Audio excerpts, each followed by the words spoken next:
इंडी गठबंधन के सांसदों के लिए डिनर होस्ट करेंगे कांग्रेस चीफ खड़गे। 11 अगस्त को दिल्ली स्थित आवास में होगा रात्रि भोज। राहुल गांधी ने चुनाव आयोग से फिर डिजिटल मतदाता सूची सार्वजनिक करने की मांग की। बोले स्वतंत्र और निष्पक्ष चुनावों के लिए साफ सुथरा मतदाता सूची अनिवार्य। ईपीआईसी नंबर को लेकर बिहार कांग्रेस का बड़ा दावा। कार्ड सीएम विजय सिन्हा के पास 2 voter ID card. Bihar Congress ने कहा नए ड्राफ्ट सूची में लखीसराय और बांकीपुर में विजय सिन्हा का नाम, दोनों ईपीआईसी कार्ड में अलग अलग उम्र।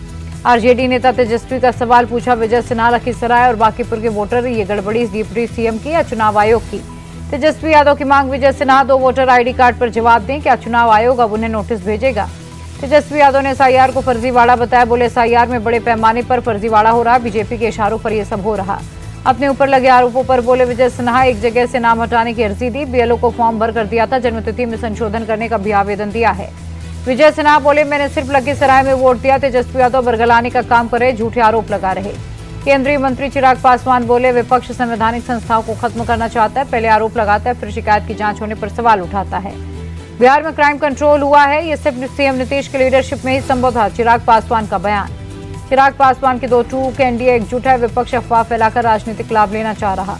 कर्नाटक बीजेपी सांसद जगदीश शेट्टार बोले राहुल गांधी एफिडेविट इसीलिए नहीं दे रहे, उन्हें पता है वो झूठे आरोप लगा रहे हैं। राहुल गांधी के प्रेस कॉन्फ्रेंस पर बीजेपी सांसद सुधांशु त्रिवेदी का तंज, कहा कहीं फिर से उन्हें लॉन्च करने का सफल प्रयास तो नहीं है। केंद्रीय मंत्री सुकांत मजूमदार बोले राहुल गांधी झूठे आरोप लगा रहे हैं, उन्हें चुनाव आयोग से माफी मांगनी चाहिए। शिवसेना यूबीटी विधायक आदित्य ठाकरे बोले दुनिया को पता चल गया, चुनाव आयोग ने इंडिया की फ्री इलेक्शन प्रोसेस को खत्म कर दिया। पटना में जेडीयू दफ्तर के बाहर कांग्रेस कार्यकर्ताओं का पोस्टर, सीएम नीतीश के बेटे निशांत से चुनाव लड़ने की मांग की। बिहार के नालंदा में बोले जनसुराज चीफ प्रशांत किशोर, नीतीश राज में सड़क और बिजली की व्यवस्था ठीक हो गई लेकिन लोगों को रोजगार नहीं मिला। अखिलेश यादव ने बीजेपी पर निशाना साधा, बोले बीजेपी भ्रष्टाचार का विश्वविद्यालय, चुनावी भ्रष्टाचार का ब्रह्मांड विद्यालय।